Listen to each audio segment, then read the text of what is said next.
Download the AllStar app. Make your picks for UFC fights, challenge your friends, level up and win prizes. Link in description. Get it now. Vicente, before we talk about Nate Diaz, let's talk about Nick Diaz. Let's talk about Nate Diaz because you're connected to him while he was in the UFC. You're gonna fight him, and he just recently fought Jorge Masvidal in a boxing match. Did you watch the fight? I did not watch the fight. I do wanna watch it, and I heard some people think Masvidal won that fight, and I don't know. I really have I didn't watch it, so I don't know. And I got to go back and see what happened. All right.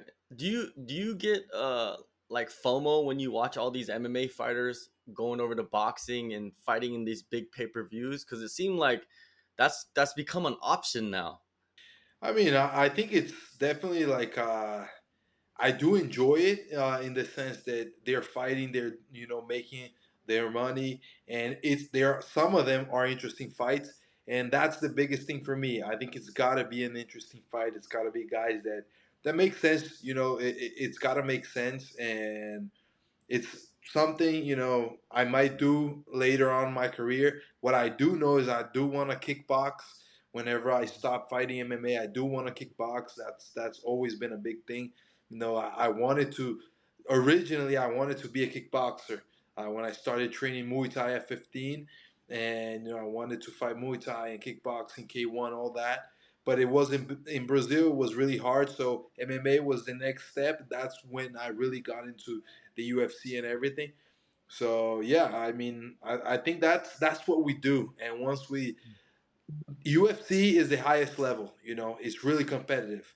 When age catches up to you and you're not being able to compete at that high level, but you have a big name. You're a guy that already did a lot in this sport. You're not gonna have easy fights. You're not gonna have fights against guys that are gonna go in there, and I don't know. Everybody is hungry. Everybody wants to be that champion. Wants to be up there. And when you're later in your career and you're older, it becomes harder for that. So I do enjoy to see these guys still having a place to fight, a place to compete, and to do what they love. Because I know that whenever I get to the 40s and everything, I want to keep on fighting. If my body can handle it, if I can go and step in, in a ring or in an octagon and have fights, I do want to do that. So I think it's nice how they keep on competing. Definitely, and Nate Diaz after the fight, he said he called out Leon Edwards. He basically wants to return to the UFC and chase after the title. It just shows you how big the UFC title means to a lot of fighters. If they re-signed him and gave him an immediate title shot, would you be shocked? I wouldn't be shocked. I think the UFC, they make the calls, whatever is gonna make sense for them, whatever is gonna sell pay-per-views. And Nate is always a guy that will sell pay-per-views. So who knows? I mean, Nate landed one shot on Leon Edwards, and everybody thought he won that fight. So the fans are crazy, and everybody goes crazy. So there is the buildup. There is the buildup. So I never know. My thing is keep on fighting and do the best that I can, and I know that I'm gonna get up there. Definitely. Nick Diaz, who you are scheduled to fight soon, was not in Nate's corner. It brings up a lot of questions, since he's always there. Was that when you heard that? Was that odd to you? I mean,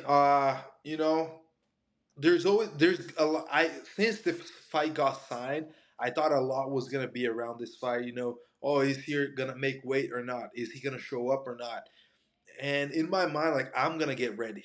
I'm gonna get ready for the most dangerous Nick Diaz in there. A guy that is gonna go out there and fight like when he fought Carlos Condit, when he fought BJ Penn. That's the guy I'm getting ready for, and that's what I think I have to do.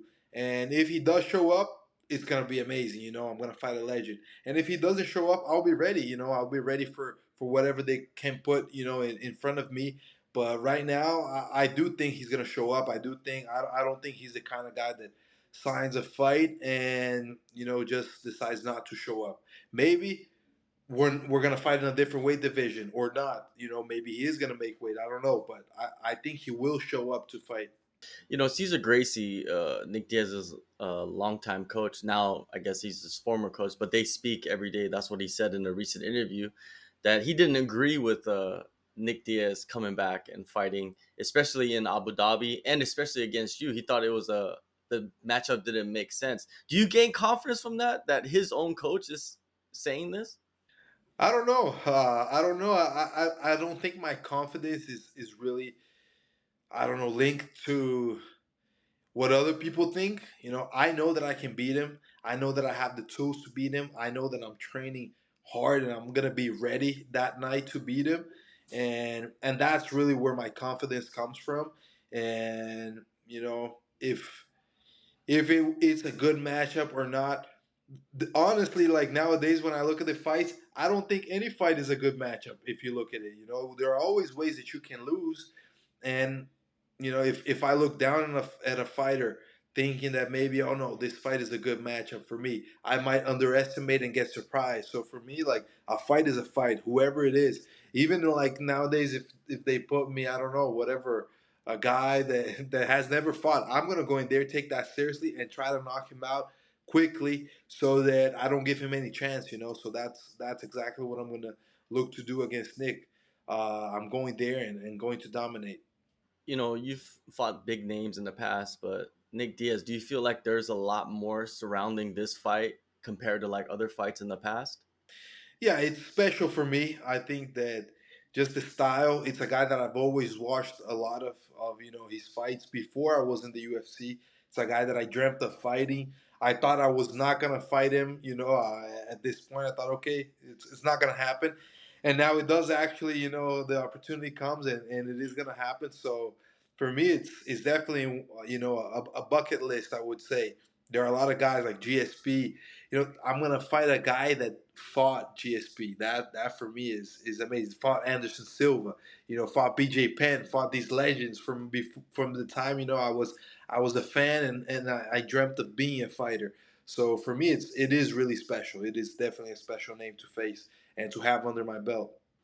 Yeah, he has his place in MMA history without a doubt. And there was a lot of criticism when Nick Diaz came back and fought against Robbie Lawler in his last performance. Right? In your opinion, where is he in his career? Where do you think he is skill wise? Because he took a lot of time off. Remember, like that means he didn't take the damage that most fighters take. Yeah, I mean, I think he's, I don't really know what he's been doing. He's not a guy that posts a lot of stuff. He's not a guy that talks a lot. So you never know. Is he training? Is he not training? Is he sparring? What kind of, like, how the whole time that he hasn't been active, how has that been? I definitely think that he can be really dangerous, and he can be, after that Robbie Lawler fight, maybe that was just the beginning, and then he started building off of that, and in his mind, maybe he didn't tell anybody, but in his mind, he did plan to return. He did plan, to fight again, and he wanted to do it the best way he can. And if it's that case, I think it's going to be a great Nick Diaz in there. But it's really hard to predict. That's why for me, it's the best way is to go, like, he will be very dangerous, and I'm not gonna take him lightly. I'm gonna go in there and look to do what very few people do, that is put him out before the 5 rounds and get a finish again. I miss those finishes. The mystery around Nick Diaz is what makes the fight more interesting, because like he's not even training with his original team. He's not even in California. He's actually in Texas. That's what his coach was saying, or his former coach was saying. And that means there's more mystery, because his original team, they were very like closed off as well. They didn't really post much. Now even more, Nick Diaz is just separated. So that mystery, man, is intriguing. I think that's what the fans they love about Nick Diaz, right?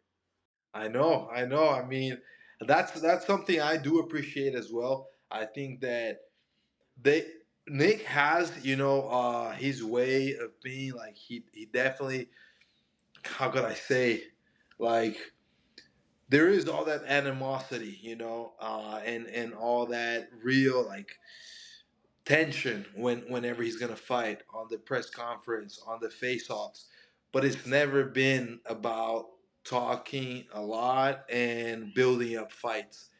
It always was about who he is, and he shows it in there, and he shows it even outside.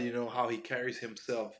So that's something I do respect. I always respected that. Like, he's not a guy that needs to talk to get anything else of fighting. He could do it with his fist. He can go in there and do what he does, and that's something I always respected. So that's why it is also a pleasure for me to step in that octagon against a guy like that and look to really fight.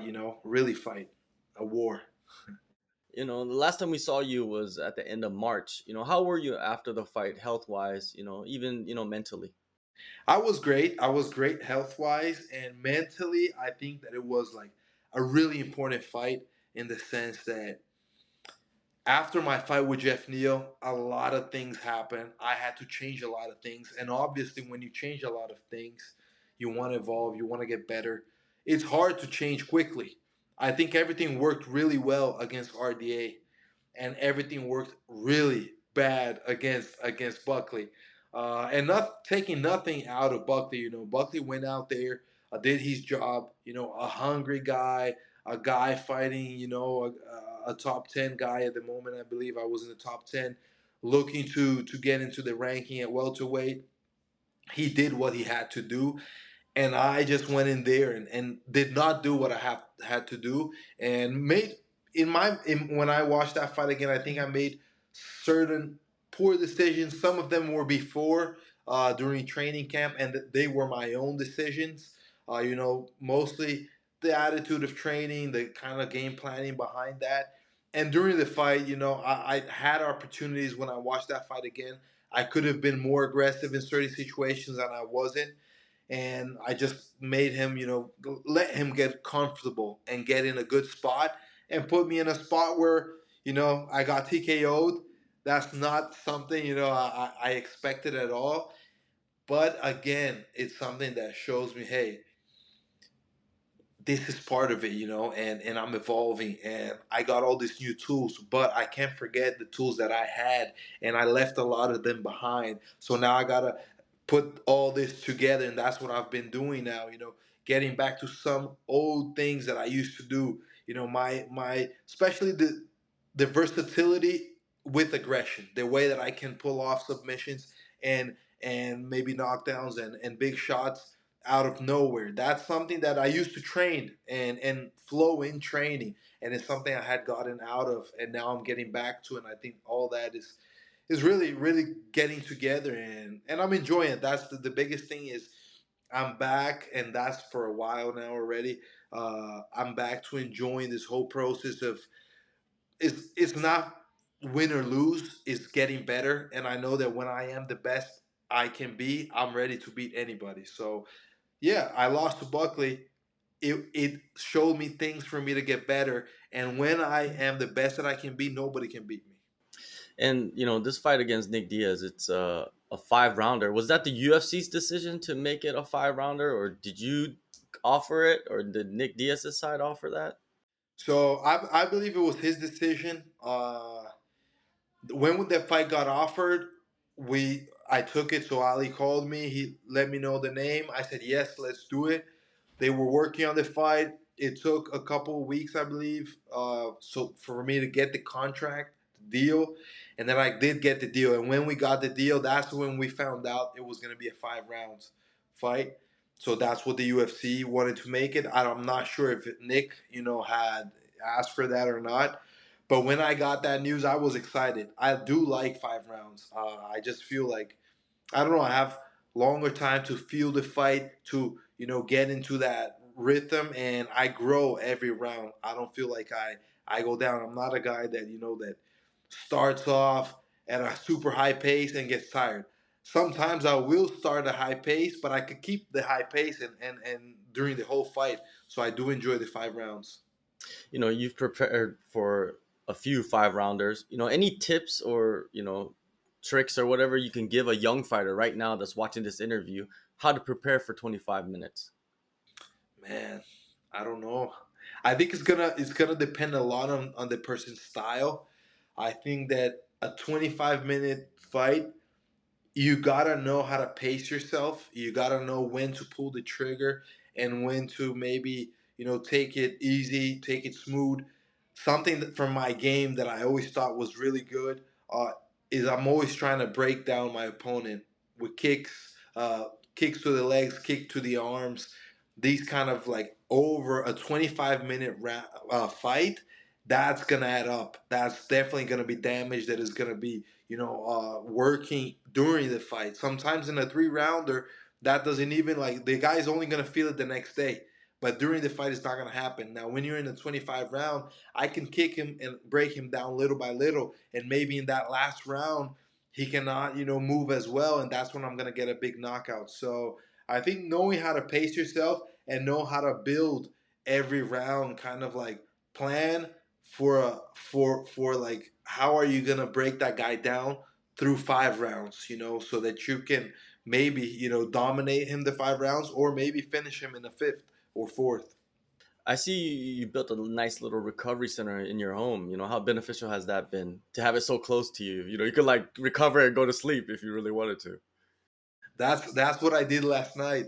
So I last night I knew that today was gonna be a hard day of training, so I said, hey, I'm gonna go jump in the sauna. So like I think probably like at 9:30, right before going to bed, I jumped in the sauna, was in there for about 20 minutes, 25 minutes, then took a shower and passed out in the bed. So it's the best thing, having that. I'm planning in the future maybe getting a cold plunge as well. And let's see, if somebody out there wants to offer me one, I'm definitely down for to promote somebody. If not, I'll probably see one that fits my budget and has all I want, and definitely I think it's something that's gonna improve even more my recovery. This fight, many people are calling you the favorite, expecting a knockout. What are your expectations in this fight? So I don't know, man. I expect a tough fight. I expect a fight where Nick is not an easy guy to knock out. He has a hard chin. Uh, Last time he was out there, it was a weird finish. But he still like during the fight he got hit a lot by Robbie and could take that he's able to take that damage still. Robbie's a guy that hits very hard. So if he's willing, if he has the heart to go through the fight, I do expect it to be a competitive fight in the sense like I don't think I'll put him out easily with a knockout. I think I'm gonna have to work for that. And same thing in a submission. He's a great black belt. He has a lot of skill, in the ground. But with that said, I do believe I can finish him, and that is the plan. Get a finish, and I don't know, submission or knockout. I'm going for both, whatever I can see. But that's what I want. I want to finish, definitely. You want to have three checks, right? Because hey, Abu Dhabi, I believe they don't have any taxes over there. Oh yeah, that's even better, even better. And maybe if I impress, the guys out there, they even will bonify me more. Who knows? Yeah, exactly. A couple guys in your division that you could possibly fight in the future recently fought Ian Gary, MVP. What'd you think of that fight? Did you enjoy that fight? Not really. I mean, I thought it was an interesting fight, in the sense that, like, both guys are very technical and have very good distance. It surprised me that Ian didn't want to really like go out there and try to knock MVP out or try to dominate him on the striking. That surprised me because he has like I know Ian. He has really good striking. He's very a very confident guy. So I thought he was gonna try to go in there and really I don't know. Let's see who's the better striker. And I felt he took like the safer route. He's been grappling a lot in Brazil, improving. We know that MVP is not a big grappler. He doesn't have that much grappling. So Ian took the safe route. I think it made the fight a little bit boring, but I do understand like he's focusing on a win, and that's what he wants to do. I mean, who am I? I'm not gonna make his decisions. But as a Yeah. fan, as somebody that wanted to enjoy a battle between two strikers, I was a little bit disappointed. And you're supposed to fight Ian Gary. MVP, is that an interesting fight for you? Do you feel like maybe Pat needs to win one? I mean, if he's gonna fight you soon, right? Yeah, for sure. I mean, I do think it's an interesting fight just because of his style, but I Mhm. think it has to make sense in the rankings and in the run up to the title, run up to that top. So we'll see. Maybe he picks another win up soon and we can fight or somebody else. We'll see. We'll see. I feel like All right. down the line I will fight Ian. It didn't happen, but I think it's Mhm. gonna happen eventually. Yeah, yeah, for sure. One last thing, Alex Pereira, is he? How close is he to becoming the greatest fighter of all time? Because do you think all he needs to do is fight Jones, and if he beats Jones, he's like undisputed greatest fighter of all time? Man, I think that's a real possibility. Uh, who gets into the UFC and does what he did? Nobody. I don't think if anybody can do it again. What Adesanya did when he got into the UFC was impressive, Mhm.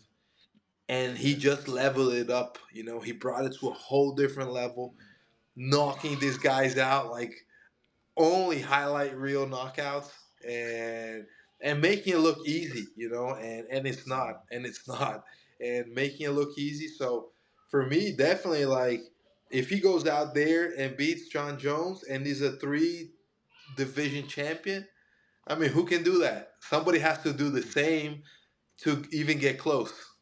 That's the biggest fight in the UFC right now. Do you think that Jon Jones versus Alex Pereira is the biggest fight they can make? I think so, for sure. I think so. I mean, Pereira has been, like, as I said, his run is unbelievable. I think everybody, anybody can, you know, be, entertained with that fight. Nobody does not want to watch Pereira fight, whoever he's going to step in there with. And that's the same thing you could say about Jon Jones.